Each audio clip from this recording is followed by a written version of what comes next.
अस्सलाम वालेकुम दोस्तों, मेरा नाम रयान है और आज मैं आपको एक और नई कहानी सुनाऊंगा जिसका नाम है N extraordinary journey.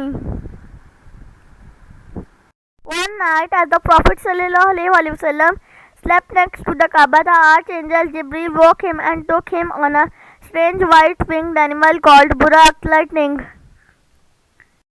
From Makkah to Al-Aqsa Mosque in faraway Jerusalem, there the Prophet Muhammad ﷺ met Ibrahim alayhi Musa alayhi Isa alayhi and the other prophets, and they prayed together.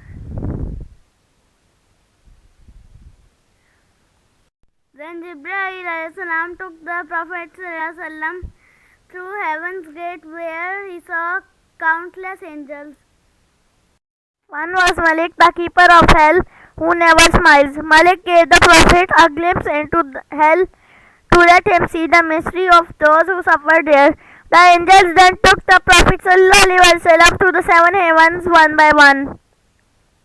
Beyond the seventh heaven, the Prophet passed through the veils covering that which is hidden, until at last he came into the divine light of Allah's presence. And minds cannot imagine the creator of the heavens and the earth. Time, thought and feelings vanished. There was only great peace and the brilliance of pure light. Too soon the experience ended and he was brought back to earth. The Prophet was amazed to find the spot where he had lain. It was still warm and the cup he had tipped over was still emptying.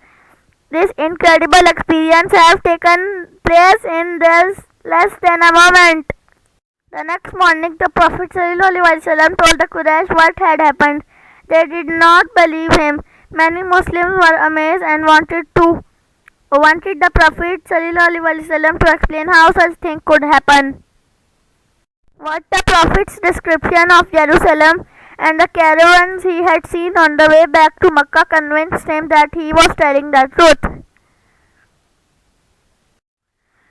It was during this experience that Allah's commandments on prayer was revealed to the Prophet Muhammad ﷺ. He reported that Allah wanted men to pray 50 times a day, but on Prophet Musa's advice, he had appealed for a less difficult routine. At last, Allah resolved that there should be 5 prayers a day. That has remained Muslim practice ever since. The Prophet's companions recorded this and all of the other important events in the Prophet's life, along with his observations and words of wisdom with great faithfulness and precision. These records came to be as known as the Hadith and served as an ideal guide to righteous living. One collector of Hadith stands out from the others. He was a cousin of the Prophet ﷺ by the name of Abdullah ibn Abbas. He was only 13 when the Prophet died.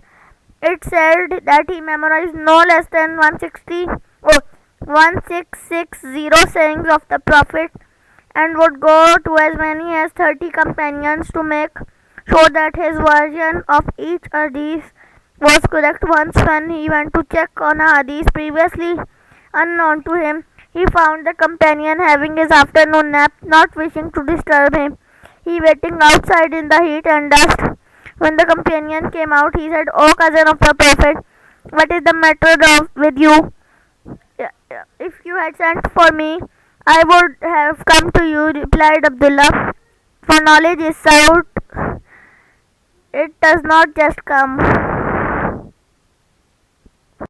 For the Prophet ﷺ, the night journey and the ascension was a turning point. After years of persecution and the terrible sadness of losing both Khadija and Abu Talib, the experience gave him great comfort and the strength to go on. He became convinced that Allah was always with him.